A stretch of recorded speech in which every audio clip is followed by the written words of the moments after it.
What's up, gamers? DreamcastGuy here, and today we're talking about the next big PS5 exclusive, which is called Concord, because it is coming out relatively soon, and it sounds like it might be a broken mess with bad class balancing, unfun gameplay, extremely slow combat. Just in general, I think this is about to be a very expensive Sony L. And I want to talk about it because I must admit, I am fascinated by the fact that PlayStation is putting so many billions of dollars into this. But let's talk about it. Hi, hope you're having a great day. If you could, please give this video a like and subscribe if you haven't already. Now let me start off by explaining what Concord is. So this is a game that's made by a studio called Firewalk. Now the rumor is that apparently they've been working on this for years and years and years, and somehow Sony saw this while it was in development and said it was so incredible they bought the entire studio. They actually purchased Firewalk to keep this as a PlayStation exclusive.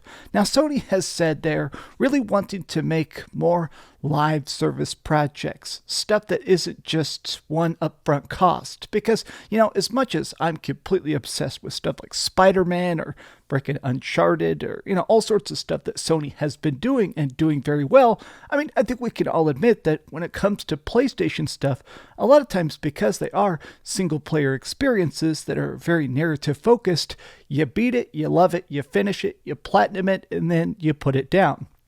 Sony wants to have more stuff where they can have seasons and battle passes and microtransactions, you know, long-term money printers, and that's clearly what Concord is supposed to be. So here coming up in 2 weeks, we're about to get a closed beta where you can actually try it. And I am going to be playing it and doing a video myself, but I was also curious because today the first previews have begun to come out. A lot of major websites across the world were allowed to sit down and play a couple hours of the game itself, and they said that it's actually shockingly unbalanced, which I must admit is the weirdest part. This is a hero shooter. It's a game that actually has specific classes that have particular abilities that let you have extra defense or offense or movement or support. So the full game is going to have 16 heroes, 12 maps, and 6 modes. It's going to have a bunch of different seasons of content, and it sounds like the seasons will be free. Just by buying the game costs $40. You can play it forever. It has a lot of different modes that are both single life and respawn. They did say that some of the stuff is like capture the flag style stuff or hold the point, sort of King of the Hill. They did say that one of the modes that people were saying is the most fun is like what is that? In Call of Duty, you know, kill confirmed, where you kill somebody and they drop like a little, dog tag and you pick it up for a point. Apparently they have a mode like that, which is pretty decent. But the biggest problem is the fact that the lack of actual tuning. So apparently the movement itself feels very floaty, says something like Destiny or Halo, and we're going to take a look at some gameplay here in a minute. Most of the characters have a double jump, some characters have a triple jump or a dodge. Heroes have 2 abilities and a passive skill but no ultimates. Okay, I actually kind of like that. I think it's cooler when a lot of times when your character feels very built to kill, very built and ready to go, and you're not waiting for like a particular power-up.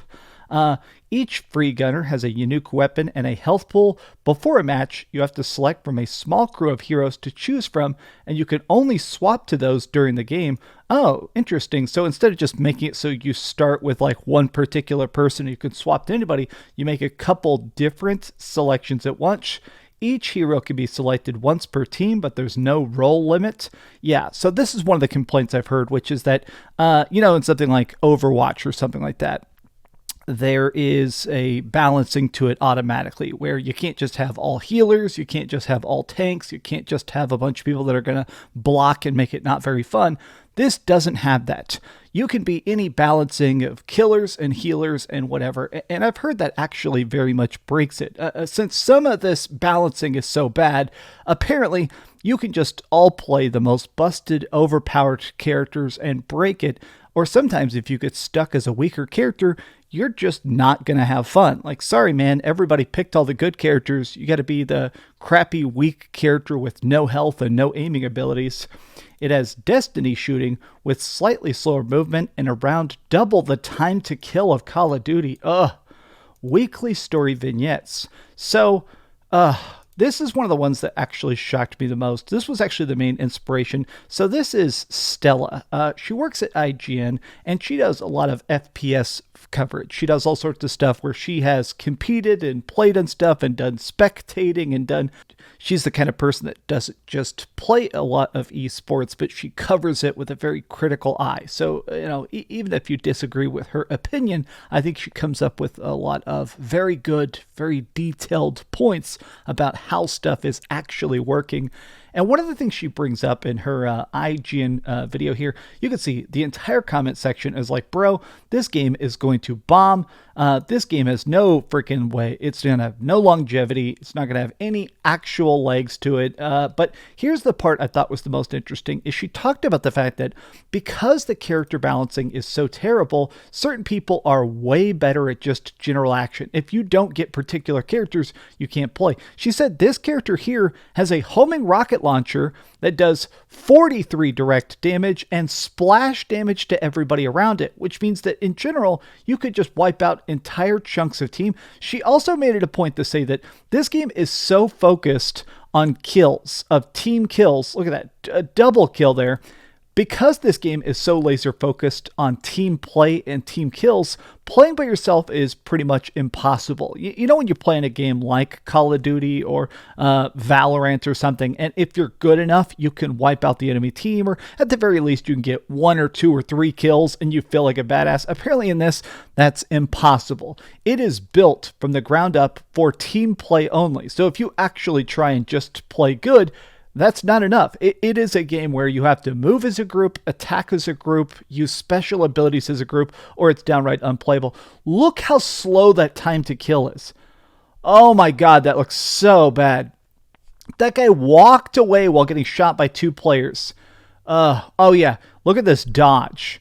Every time you dodge, it goes to this third-person view, which Destiny does as well, but apparently there's this slight delay to it, so when you try and dodge, a lot of times it just straight up does not actually activate instantaneously. I must admit that I am now morbidly curious about this, because it's clear that this is the kind of stuff that PlayStation does want. They're going to keep making stuff like Spider-Man 3 and Wolverine and another Ratchet and Clank, and hopefully there's rumors of like a new Uncharted being made and stuff. But I do think that it's pretty clear that this is what PlayStation wants on the back burner. They want to have a way to keep having their fan base log in and play stuff and keep buying microtransactions. Now, they have released statements that apparently all the microtransactions, every character is unlocked, everything. Microtransactions are purely for cosmetic, but I'm at the point where that to me no longer feels like a W. Like, okay, I'm glad you're not scamming us as hard, but I don't know. This just seems like... Honestly, this just seems terrible. And I'm so curious to play it for myself. Maybe it will win me over, but man, the more we see of it, the more it just seems like this is going to be such an expensive failure for PlayStation. And I think everybody knows that already. But what do you guys think about this? Tell me your thoughts in the comments down below. And if you enjoyed this video, please give it a like and subscribe if you haven't already. By the way, if you pre-order the beta, you actually get 5 beta codes. I'm probably going to pre-order it so I can do a video on the beta and review it and stuff like that. Maybe we'll try and get a team like this video. Maybe I'll try and make some sort of team so we can all squad up and test that beta as a group. But my optimism is pretty much at the bottom of the ocean floor. Thanks so much for watching that video. If you want to see something else, you can always click this link to see what I put up last, or, subscribe and see what's coming up next. Also, I promise that whatever I do, it'll try not to suck.